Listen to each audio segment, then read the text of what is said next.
What's happening, guys? This is Speedy Spectrum, and welcome back to Let's Play Pokemon Stadium 2. In the previous episode, we obtained the Pichu medal as a result of clearing the trainer class. Let's see if we can make it 2 for 2, because now we're going to enter the gym leader class. And as you can see, I have already completed all of the lectures, hence the gold star in the corner. And on that note, let's take a quiz. I know, nobody likes homework, but alas, it is required to get the medal. Question 1.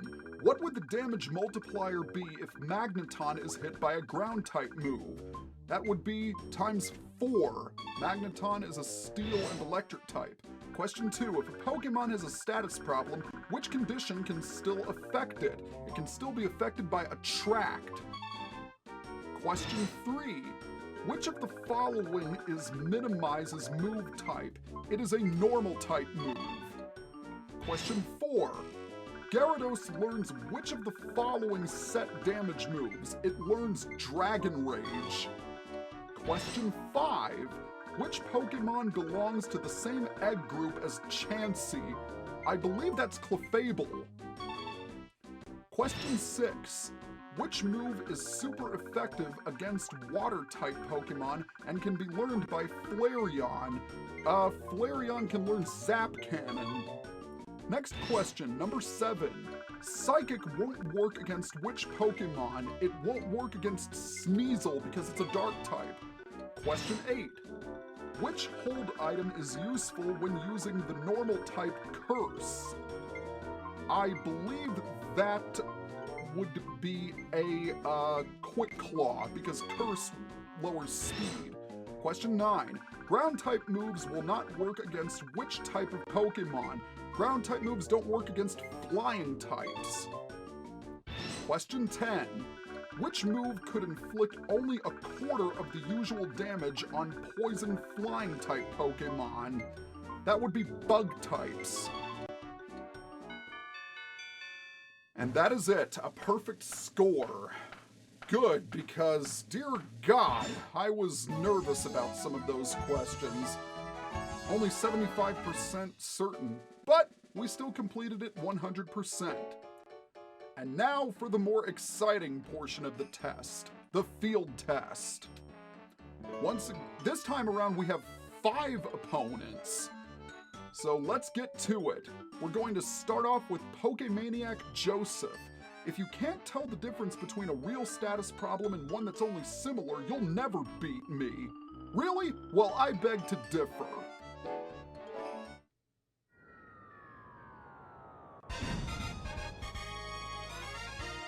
Did you know that there are conditions that are similar to status problems? Why yes, we just took a quiz on that. For this fight, we're going to pick Raichu, Lanturn, and Gastly. This is a battle between the students of Earl's Pokemon Academy. The students begin battle with dreams of becoming respected Pokemon trainers. Joseph's leading off with his Stantler, which is a normal type and has the moves Stomp, Thief, and Sleep Talk. 2 words to describe this battle: gender mismatch. You see, all of Joseph's Pokemon are female, and all of yours are male. Ipso facto, ergo, we can infatuate them using Attract. And that's going to make things a bit easier for us because then they'll only be able to attack with 50% of the time. I could have used Sweet Kiss, but I decided not to. Sweet Kiss is only 55% accurate, but it does cause confusion, so it can be helpful if you do get it off. And this guy is being incredibly stubborn because he's not getting infatuated with Raichu. Attract is kind of an interesting move. It makes it so that the opponent becomes infatuated with you, and if they're infatuated, then they'll only be able to attack 50% of the time. However, it only works on Pokemon of the opposite gender. And I am not having luck with this so far because he's managed to connect all 3 of his attacks. Or should I say, she's managed to connect her attacks because it's a female Stantler. But I was referring to Joseph and, oh, I don't care. Haha, paralysis! It managed to hang in there. Oh my god! He successfully got off all 4 attacks and Raichu is down. It has no strength left. That is disappointing. Well, now I'm going to have to send in Lanturn. Attract always seems to work when your opponents use it, but not when you need it to. Yeah, expect moments like that to happen a lot during this playthrough. Because in my opinion, Pokemon Stadium 2 is much, much harder than the first game. And the first game was plenty difficult as it was. Once again, the rentals suck, and once again, your opponents have really awkward move sets to deal with, as well as an incredible balance in terms of Pokemon teams. So you'll definitely have to be on your toes. In any case, I have to deal with this Snubble. It's a normal type with the moves Headbutt, Fire Punch, and Sleep Talk. If this dude doesn't get infatuated once during the battle, I don't know what I'm going to do. Because that's a 50-50 chance that they won't attack. It's kind of ridiculous. What'll it do? In retrospect, I probably should have used Confuse Ray. Ah, there we go! The infatuation kept it from attacking. Let's go ahead and use Confuse Ray on Snubble, because that's going to tighten the screws even further. Confuse Ray has 100% accuracy, so it's far more reliable than Sweet Kiss. And yet it's still somehow connecting attacks. I don't know how that works. Alright, let's hit it with a waterfall and see if we can finish off the Snubble once and for all, because I'm getting rather annoyed by this. If the battle is taking too long, I might have to split this up into 2 parts. I hope I don't, but then again, I might have to, since these battles are a bit tougher than those in the trainer class.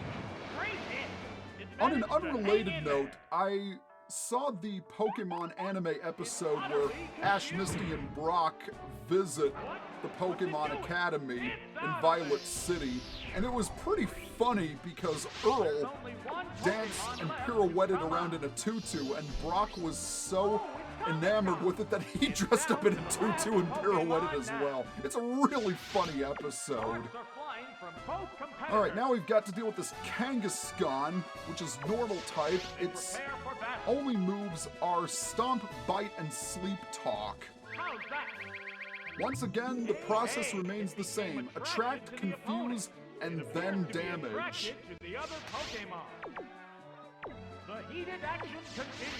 And there was also a subplot where this school kid supposedly captured Pikachu in a Pokeball because he felt that he deserved Pikachu more than Ash, but when he sends it out, it turns out to be a Bellsprout, which is pretty funny, I must say.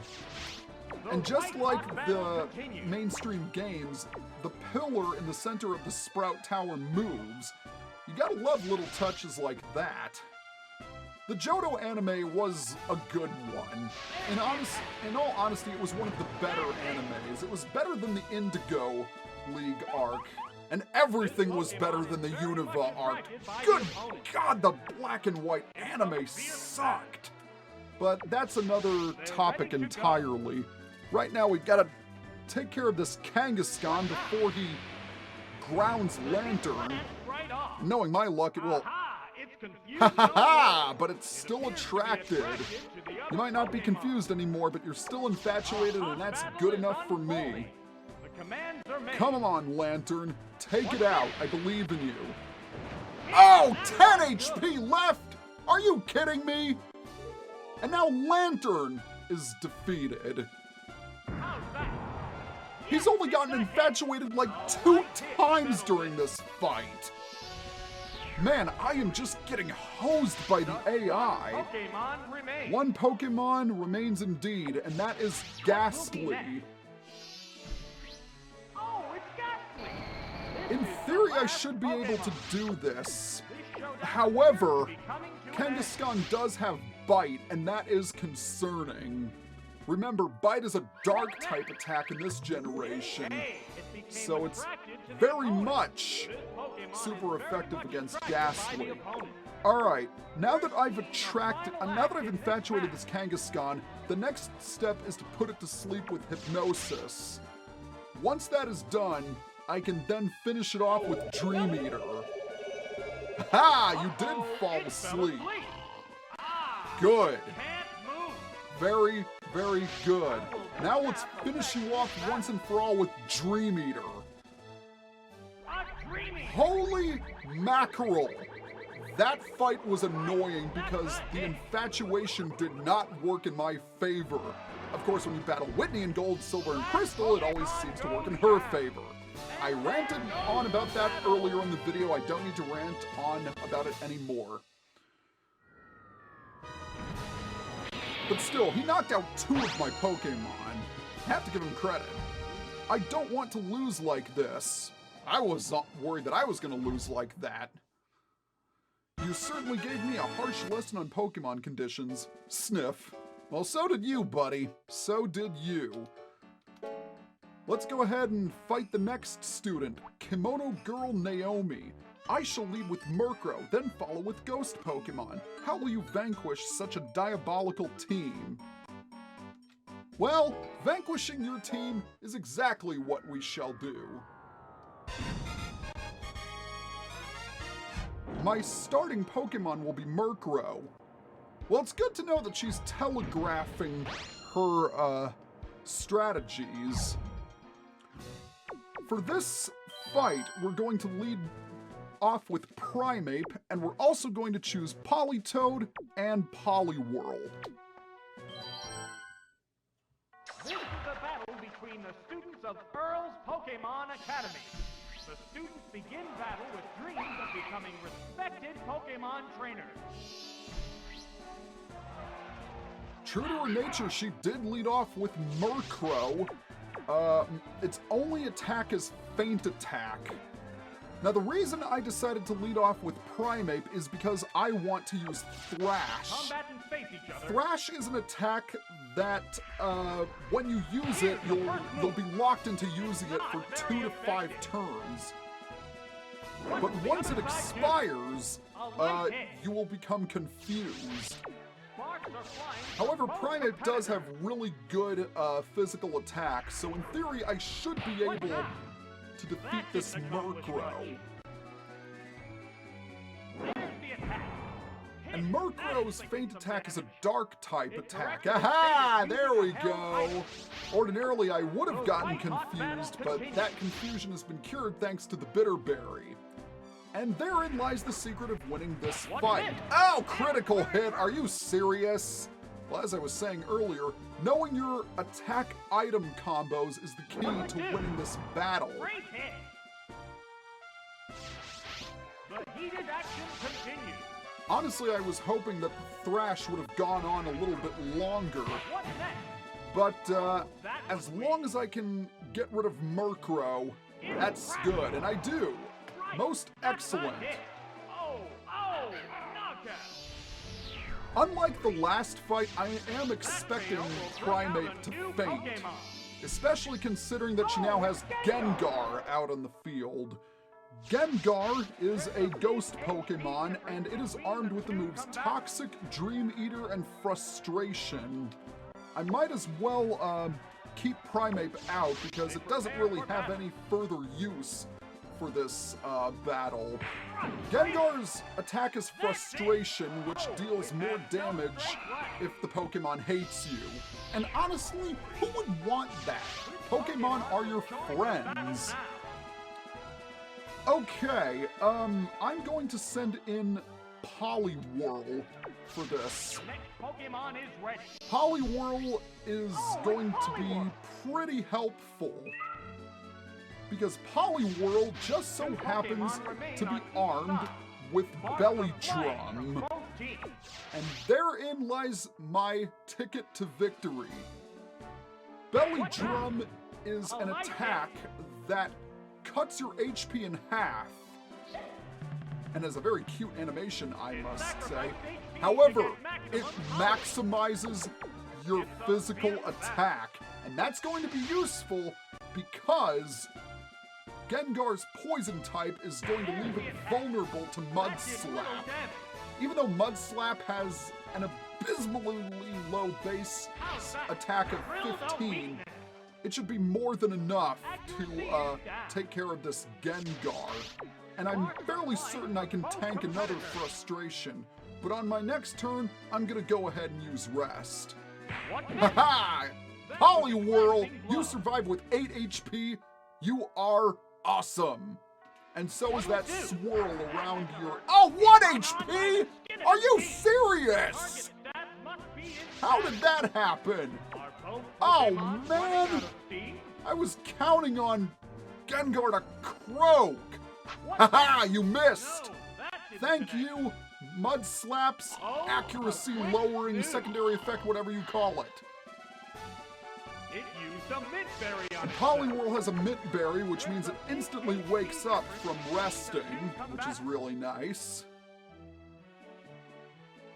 Alright, Poliwhirl, we've toyed with him long enough. Time to finish off that Gengar once and for all. And down it goes. Well, I must say, these Pokemon are certainly proving to be much more resilient than the others were. That indeed was a terrible performance. I have to agree with you there. Last Pokemon? Misdreavus. Misdreavus is a ghost type, and it has Toxic, Dream Eater, and Frustration. The best we can do is to just keep using Mud Slap, because Misdreavus battles similarly to Gengar. That did little damage. In fact, it has the exact same moveset. There's the attack. Great hit. Unfortunately, Misdreavus's defenses are a little bit better. But the good news is that each time you use Mud Slap, the opponent's accuracy lowers. What'll it do? Oh, that's Poliwhirl, you done good. You are definitely the MVP of this battle, much like Lanturn was in the previous fight. I don't know if I'm going to assign MVP roles to all Pokemon that I use, or to be more specific, all the battles I fight, but it's fresh on my mind as of now. What now? And that is it for Misdreavus. There are no more remaining Pokemon. And there goes the battle. Well, things were definitely a little bit touch and go at first, but came through in the end. Please teach me how to combine moves and items. Well, isn't that what you're here at the Academy for? Using combinations of items and moves. My, that's wicked.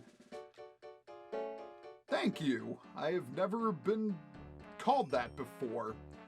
Well, I think now is going to be a good time to stop because, well, I've exceeded my time limit for the day. So next time on Let's Play Pokemon Stadium 2, we are going to finish the remaining 3 battles of the Gym Leader class. See you guys next time.